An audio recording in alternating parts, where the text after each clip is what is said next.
A partir de la síntesis que realizaron a través de las presentaciones de diapositivas, que ya están colgadas en los archivos de la clase, voy a hacer como una focalización, poner la mirada en algunos puntos que me parece que son fundamentales para ir comprendiendo cómo es este proceso de construcción del campo de los derechos humanos, tanto en el tiempo como en su expansión geográfica. Cuando el primer grupo comienza a hacer la síntesis acerca de cómo fue la iniciativa que dio lugar a la declaración y a su elaboración, explicita que las Naciones Unidas se constituyen a partir de una carta, un documento que determina la formación de esta organización supranacional y que, según pone el autor y nuestros compañeros reponen, normaliza las relaciones políticas nacionales e internacionales. Pongo el acento en la expresión normaliza, pensando en algunas cosas que ya hemos compartido en el Seminario de Problemática Sociocultural y Diversidad, en relación a que lo normal tiene que ver con una norma de comparación. Como quienes elaboran este documento fuertemente son los países, principalmente fueron los países que ganaron la Segunda Guerra Mundial, obviamente la norma la establecen esos países de Occidente. Una de las razones por las cuales se critica a la Carta de las Naciones e incluso a la Declaración Universal es que tienen un sesgo marcadamente occidental. Entre los objetivos de las Naciones Unidas aparece predominantemente del mantenimiento de la paz internacional. Ustedes consideren que el 2% de la población mundial fue muerto durante esa guerra, ¿no? Entonces, este era un objetivo importante, sigue siendo un objetivo importante, pero ahora ha quedado muy en el plano de los discursos, dadas las experiencias que tenemos, porque fíjense que el segundo objetivo, que tiene que ver con fomentar las relaciones internacionales con criterios de amistad, plantea el principio de libre determinación de los pueblos, y nosotros sabemos que los países más poderosos, los estados más poderosos, avanzan sobre los pueblos sin importar estos criterios. Pensemos en la invasión de Estados Unidos a Irak. Invadieron, dijo Galeano, no porque allí hubiese posibilidad de armas químicas, que bueno, ahora hay en Siria, pero las Naciones Unidas habían mandado misiones y en realidad no encontraron esas armas químicas. Igual invadió Estados Unidos, aunque había orden de las Naciones Unidas de no hacerlo. Y Galeano lo que plantea es que si en ese país se hubieran plantado rabanitos en lugar de vivir del petróleo, difícilmente hubiese sido invadido. Nuestra propia experiencia con la soberanía sobre Islas Malvinas, ¿sí? Hay poco respeto por los criterios de soberanía que nosotros tenemos sobre estas islas. Bien, entonces, aún con todo el desencanto que podemos tener con esta organización, sigue siendo lo mejor que se pudo inventar hasta ahora para dar respuesta a las relaciones internacionales desde criterios de resolución de problemas, ¿sí? En la Declaración Universal aparece por primera vez explicitado el sentido de la noción de derechos y de libertades humanas, ¿sí? Por primera vez se aclaran que estos derechos son para todos los hombres, o sea que son universales por un lado, pero además que son indivisibles, que no pueden ser concebidos con criterios de, bueno, otorgamos los derechos civiles pero no los políticos, o el Estado sostiene derechos sociales pero no civiles. Entre los aspectos que el autor señala como de mayor importancia en relación a la declaración, que los compañeros resaltan, quisiera que nos focalicemos en el segundo aspecto del que hablé recién. Los conceptos de libertad e igualdad son inseparables, ¿sí? Es imposible pensar en términos de libertad si no hay igualdad ante la ley, ¿sí? La posibilidad de ser iguales ante la ley garantiza la libertad propia de la dignidad humana. Están ampliamente interrelacionados. Después hay un aspecto que, en relación a la declaración, que al ampliar el contenido de los derechos, supera estas concepciones tradicionales. ¿Cuáles son las concepciones tradicionales? Son las concepciones ligadas a los primeros derechos reconocidos, que son los derechos civiles. Los derechos civiles fuertemente tienen que ver con el derecho a la propiedad, como vamos a ver más adelante, a la propiedad de la tierra, a la propiedad privada, y eran concebidos como derechos naturales. Van a encontrar, sobre todo en textos más viejos, que se habla de los derechos civiles como el derecho a la propiedad, básicamente como un derecho natural, no como un derecho construido culturalmente. Y el cuarto punto, donde yo he puesto en rojo las palabras poder disfrutar, quería que nos detuviésemos un ratito a pensar que en este alcance universal de los derechos, una cosa es que funcionen como derechos y otra que sean unas obligaciones. Vieron que los videos más críticos plantean, por ejemplo, cuál es el criterio de vivienda digna, quién marca el criterio de vivienda digna en las distintas culturas, las dificultades que se generan por las concepciones culturales diversas en torno a qué es lo valioso, qué es lo disfrutable, nos invitan a repensar justamente en estos aspectos. En la línea de tiempo que los compañeros han desarrollado, es posible de observar muy claramente el proceso de elaboración de la declaración a partir de los diversos actores sociales que fueron convocándose. Lo importante o lo interesante aquí no es tener memoria de fechas, está el dato, simplemente ir viendo de qué manera se va consolidando y cuántas idas y vueltas hay hasta poder construir un texto que conforme a todos.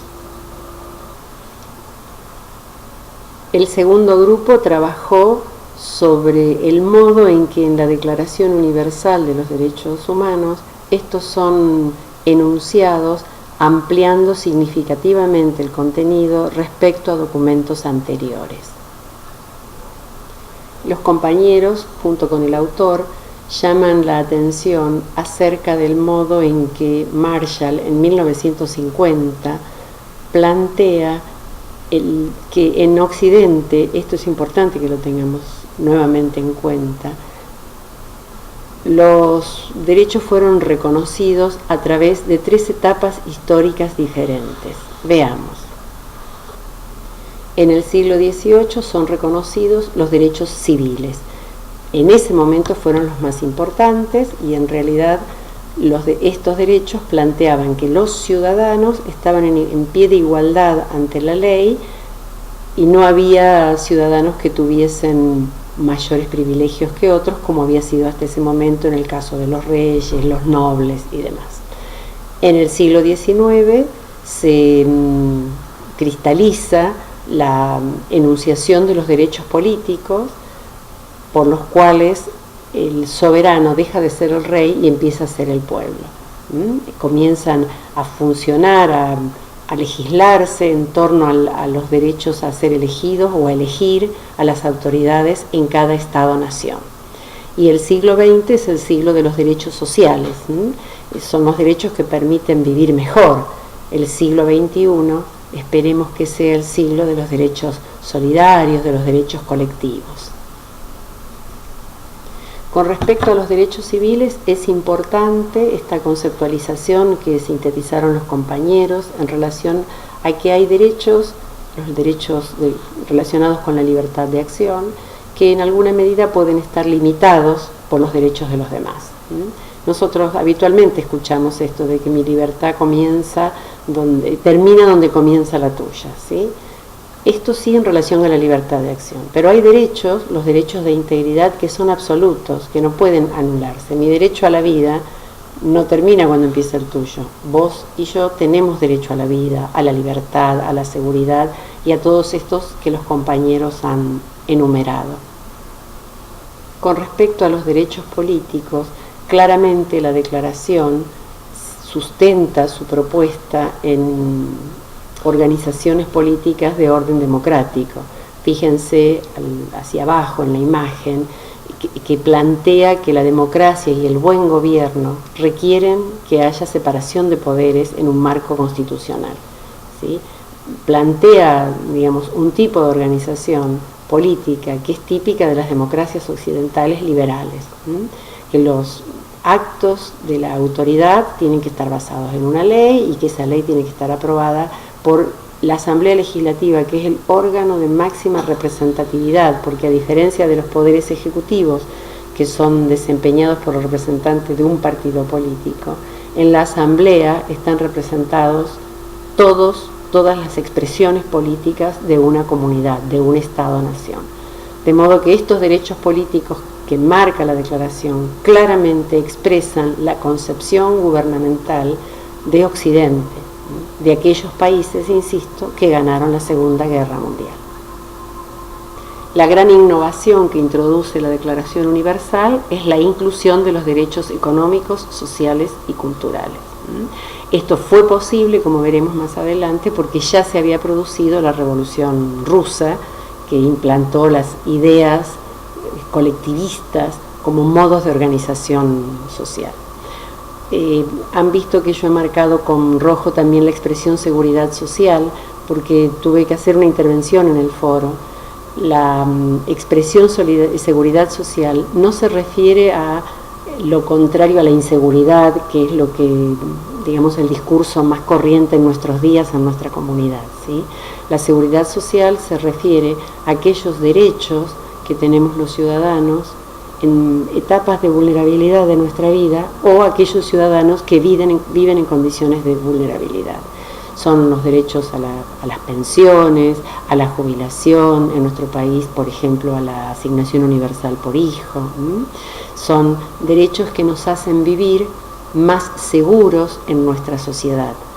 No tienen que ver estrictamente con el ataque a la seguridad de la propiedad privada o a la seguridad física que, digamos, caracteriza la situación de delincuencia que vivimos en muchos momentos en nuestro contexto comunitario.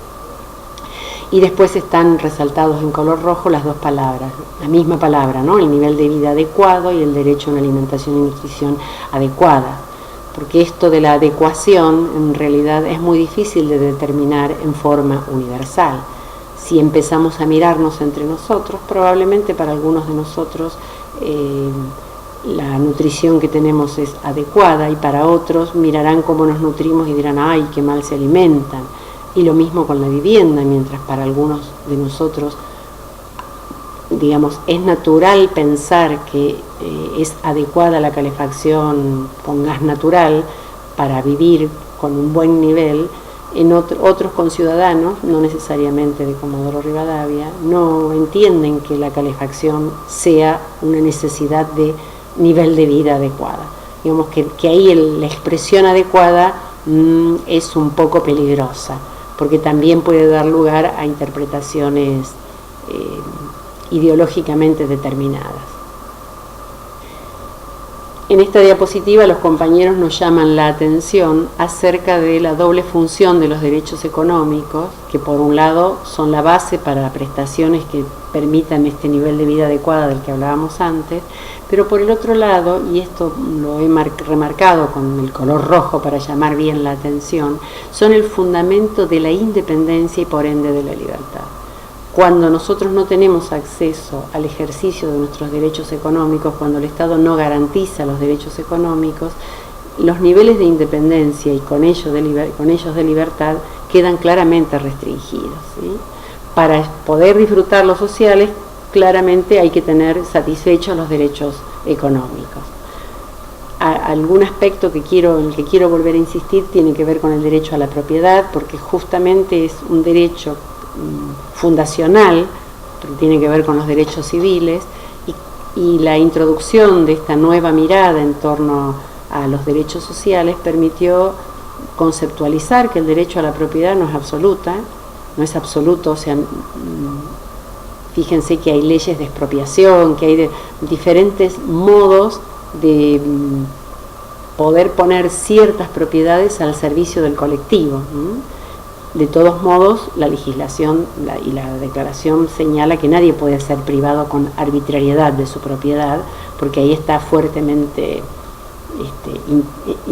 inscriptado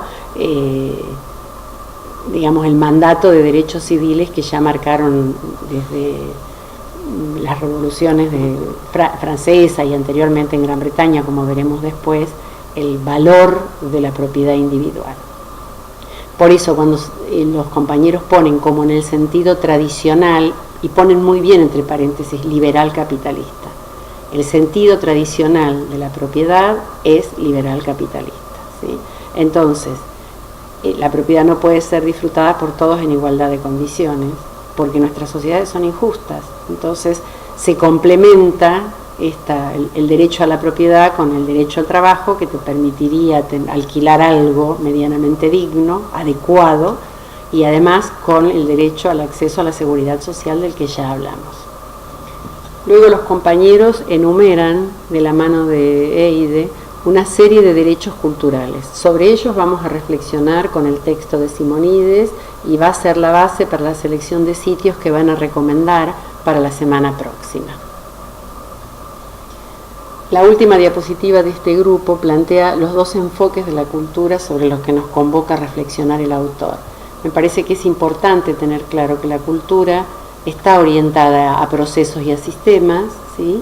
Y que mientras por un lado se focaliza en la creación artística o en la creación científica, por otro lado, cuando hablamos de cultura, estamos hablando de ese entramado en el que el sujeto construye su identidad en interrelación singular con los otros integrantes de su colectivo. Entonces, si está orientado a procesos, el individuo es considerado un productor de cultura, ¿no? Produce artísticamente, produce científicamente, pero si está orientado a los sistemas, el individuo es producto de una cultura y a esa cultura la reproduce a través de sus actividades. Entonces, esto me parece importante repensarlo, sobre todo porque el grupo tenía un poco de confusión en esta síntesis, porque el sujeto, en tanto producto de la cultura, trata de preservarla, porque en ella fue configurada, y entonces allí, para su bienestar y su autoestima, hace un reconocimiento y se trabaja en los colectivos para acceder a la propia cultura, para pasar la antorcha, ¿no? Para participar en la reproducción de esos modos culturales. Pero también el sujeto, en tanto productor de cultura, puede sentirse incómodo, puede sentir que no es aceptable la modalidad cultural, y entonces existe la posibilidad de innovar y cambiar la cultura. No es solamente un proceso de reproducción. Nadie mejor que ustedes, que sobre todo trabajan desde los lenguajes artísticos, para comprender esto, me parece a mí. El tercer grupo nos propone reflexionar el modo en que se universalizan los derechos humanos y plantea con el autor 3 modos de pensar la universalización. Por un lado, cómo se va desde una idea teórica hacia un dispositivo. Por otro lado, cómo se amplían los contenidos. Y en tercer lugar, cómo se expande geográficamente la concepción de derechos o el campo de los derechos humanos. Veamos. En este cuadro los compañeros hacen una buena síntesis de los aportes de Eide. Plantean que en aquella primera etapa, o en aquella primera vertiente, se parte de una idea, de un concepto, de una necesidad de reconocimiento de algún derecho. Luego se formulan las leyes, las normas que hacen posible que ese derecho entre en un marco jurídico. Aquí, como el primer paso fue la declaración jurada y después vinieron los pactos, el tercer paso fue que los países que son parte de las Naciones Unidas fueron incorporando medidas legislativas en sus propios países para abonar a la declaración. Pero a veces el proceso es al revés. Hay países que comienzan con el puntapié inicial antes de que esto llegue a la forma de un convenio o de un tratado. Pero desde que existe la idea hasta que se pasa por el marco, hasta que se llega al marco jurídico, no tenemos garantizado que la cultura esté permeada de los criterios de ese derecho. Entonces la realización es cuando la cultura de los derechos humanos se va instaurando, se va metiendo, va humedeciendo internamente todo el entramado cultural. Voy a dar un ejemplo con el matrimonio igualitario. Las minorías de personas homosexuales venían bregando con esta idea de que poder establecer una relación contractual de matrimonio, que es lo que marca el Código Civil, les permitiría tener derechos igualitarios con otros ciudadanos. Esta era la idea. De allí hasta que se formula la ley, pasa mucho tiempo, muchas luchas, muchas discusiones, un proceso lento, histórico, pero lento. Está la ley. Esto no quiere decir que nuestra cultura, que nuestros conciudadanos tengan asumida que es un derecho de los homosexuales contraer matrimonio. Digo, las discusiones que hay en torno a esto nos indica que todavía estamos en el punto intermedio. Está la ley, todavía falta que se instaure una cultura de derechos en relación a este tema. Con respecto a la ampliación del contenido, ya lo hemos visto, cómo cada uno de los siglos fue dando espacio, fue dando contextura, trama, encuadre, para que determinados derechos tengan asidero jurídico y vayan empezando lentamente a impregnar las culturas. Y en cuanto a la expansión geográfica, están marcados algunos hitos fundamentales en color rojo. Digamos, tener conciencia que las primeras luchas se expresaron en Gran Bretaña, se extendieron a Estados Unidos, que era colonia, y Francia, que era su gran contrincante. Luego se generaliza en el resto de Europa y en América Latina. Piensen que el siglo XIX, el siglo XVIII son los siglos donde se empiezan a producir las independencias de este lado del océano, y esto va avanzando con distintos niveles de dificultad, sobre todo como indican los compañeros, por los regímenes fascistas, por las dictaduras latinoamericanas, y se van armando organismos regionales. África es el último continente que ha incorporado algún organismo regional, pero además la novedad es que África es el continente que incorpora los derechos colectivos y solidarios. Fíjense que recién en 1970 fue posible pensar en un diálogo por fuera de las divisiones ideológicas que devino en la caída del muro de Berlín y la disolución de la Unión Soviética. Y su contracara, el crecimiento, la expansión del neoliberalismo, ¿no? La Organización de Estados Africanos y la Carta Africana de Derechos Humanos y de los Pueblos, fíjense qué interesante el nombre, recién entra en vigor en 1986, lentamente, muy lentamente. Asia, mientras tanto, no tiene todavía ningún mecanismo regional. En realidad las diferencias de criterios al interior de ese continente son enormes, las diferencias culturales, los criterios. Bueno, y hemos dejado para el final el análisis de los antecedentes históricos que van desde aquellas primeras formas jurídicas a las posibles vías en el futuro que plantea Eide. En esta parte estamos retomando los aportes de la Asamblea Permanente de Derechos Humanos, que nos invita a reflexionar que previamente a estos textos escritos jurídicos del siglo XVIII había otros códigos éticos. La Asamblea menciona los 10 mandamientos de la cultura judaica y el Código de Hammurabi. Yo les incluía estas imágenes porque, digamos, en esa columna que tiene estas inscripciones que están al pie, digamos, reunía ciertas normas de convivencia en la antigüedad. En la Edad Media, el rey, que era el indicado por Dios para gobernar, él disponía de los derechos de todos y los concedía como compartiéndolos a los señores feudales por una contraprestación.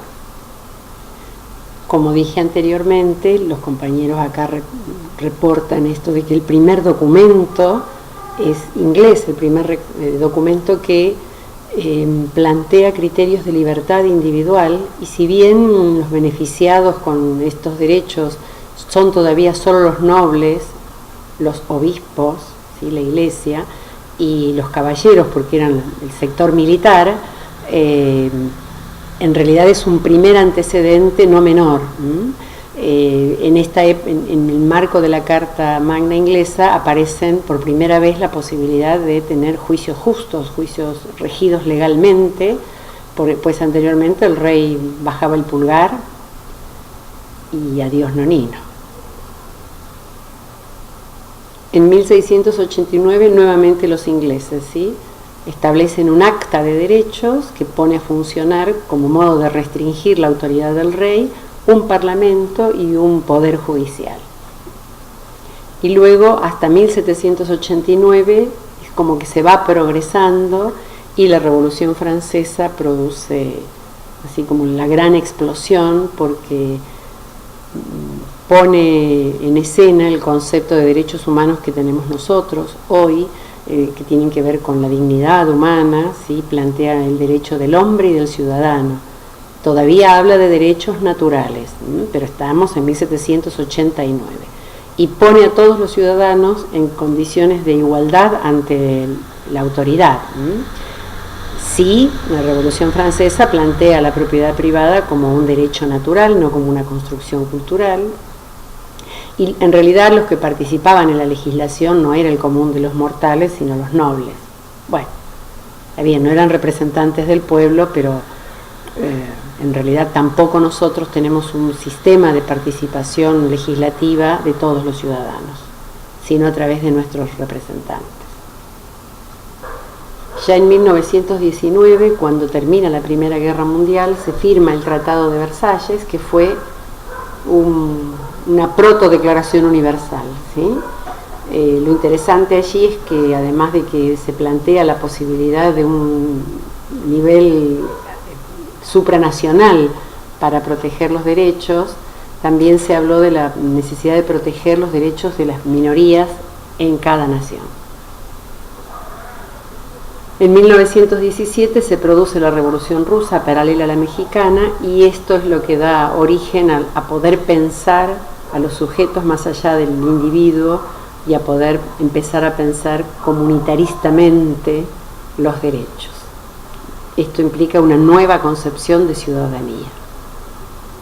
Bueno, como ya planteamos, en 1945 la Conferencia de San Francisco, que comienza todo el proceso de elaboración de la Declaración Universal de los Derechos. En 1948, finalmente la declaración, ¿sí?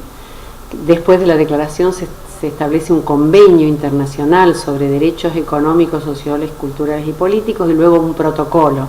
Vemos como que se van adicionando documentos con estos acuerdos. Posteriormente, fíjense que ya aquí están organizados por zonas geográficas que veíamos en la presentación anterior, la Convención Europea, la Americana y la Carta de la Unidad Africana.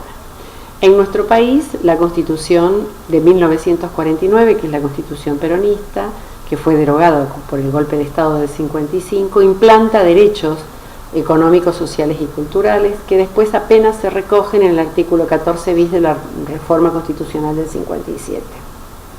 Y en la última reforma constitucional, en el artículo 75, se incluyen estos tratados.